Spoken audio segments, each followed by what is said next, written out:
all for joining us for this episode of Punching Through. And I'm super excited today to introduce you to Tamara Romanek, who's the head of partnerships at Plaid. And we've also got Melisande Mual, who's the managing director and owner of the papers. Ladies, so nice to meet you in person. And thank you so much for taking time to join us today. I'm really excited to jump into this really exciting topic. Thanks for having us. Yeah, thank you for having me. So one of the areas that, in these kinds of conversations and in talking about really encouraging, young women and leadership and really, punching through to the next phase of their career comes around mentorship. And I know that when we were kind of talking about this and in preparing, how did we want to approach this conversation? This was something that you, Tamara, had mentioned that you were really keen on. So I'm going to ask for you to kick us off and just give us some of the thoughts on the importance of that. Yeah, absolutely. I think, the key question is how do we promote mentorship and support for other women in our industry, in our organizations, in our personal lives, all of the things. And I think, most importantly, raising awareness around what is an unconscious bias, I think is something that we often see. And I have to say, I want to give credit to the amazing folks at Meta during my time there.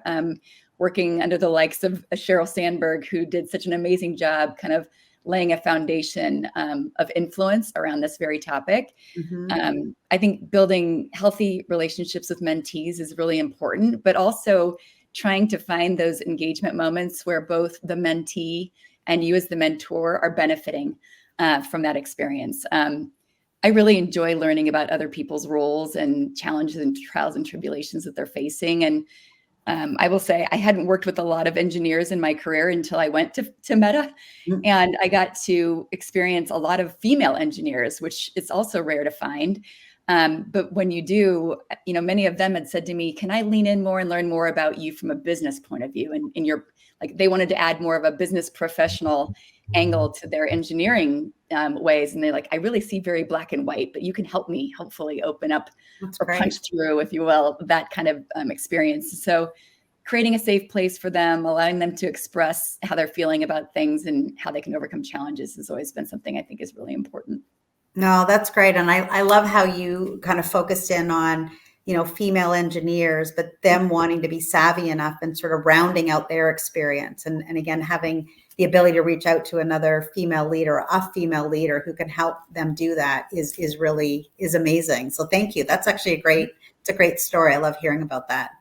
Melisande, one of the things that we had talked about and I find incredibly impressive about your background and having spent, the early part of your career and I guess the bulk of your career focused in large corporations. And then you made that big, brave and bold move into being an owner and a founder of your current business. Share a little bit about that. And I'm sure mentorship somehow comes into play as well. But tell us kind of a little bit how that came about and some of the things that you kind of draw from to give you strength to continue to be successful.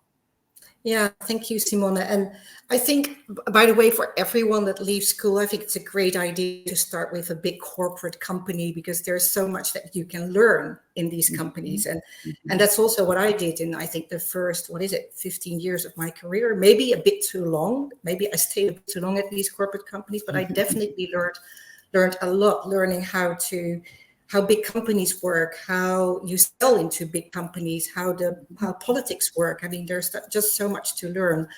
But at a certain moment, I think when I was roughly in the beginning of my 40s, I felt like, moving up into my career, I felt less and less fulfillment in what I was doing because I realized what I like most is basically building a business, selling, working with customers, product development. And I did less and less, and I'm more into reporting. So then I thought, well, starting my own company, or joining a smaller company, that was very much on my radar. And I was lucky enough to be able to do that because it was like a financial risk in a way. Are you able to take a risk and have far less income for a couple of years? But lucky enough, we could do that within the family. So I did that. And I was also, what I found interesting, that there were a lot of people telling me, you're too old, you're too corporate, a lot of reasons why you would not do that. And I always feel like if you feel, that you want to do that, listen to your own energy and to your own ambition, and don't let others say that you're too old. You're never too old. It depends a bit on, what you want to do in life and whether you still have the energy. And I never regret it. I must say it's a very humbling experience. If you start for a company, I was number 3. It was loss making. It was very small. I never forget that I was in Toronto at Cybos, knocking on doors, literally like, "Hi, I'm Melisande, the papers. We don't know the papers. We have no idea who you are." So that was tough, but it was also a way. It made me very resilient, because I thought, well, I'm on something. I know this industry is going to grow. It was 2012. It will happen. And what I also realized, and I met some amazing people, especially women, who were helping me in this path. Also men, by the way. It was also Nicolas Vedren from the MRC that really helped me getting into the network of MRC. It was Connie Dorenstein, a fintech leader in the Netherlands, who really helped me, getting access to her network. And that's what you need, whether you basically grow in a career or in a corporate career, or when you build your own company. It's very important to find the right people, but also to ask for help. Basically to say, I need your help. I really need your help. And people help you. I mean, Vanita, who is with CAF, was also always been a big help for me, who, making introductions, giving advice, and that really helped me. So long story short, don't let others say what you do. If you want to start and take a risk and build your own company, just do it. And don't be afraid to ask help. Because people are really willing to help you. That's also something that I found really remarkable in the payment industry. That everyone, it's like a business where people partner with each other, and everyone is very willing to help you and to give advice. And I think that's also the reason why I'm still in this industry, because I really enjoy it. That's right. I feel like you're chomping at the bit. Go ahead, Tamara. I feel like you're chomping at the bit to add in, so jump in. No, I was going to say that entrepreneurship is awesome, and it's interesting too. I was in a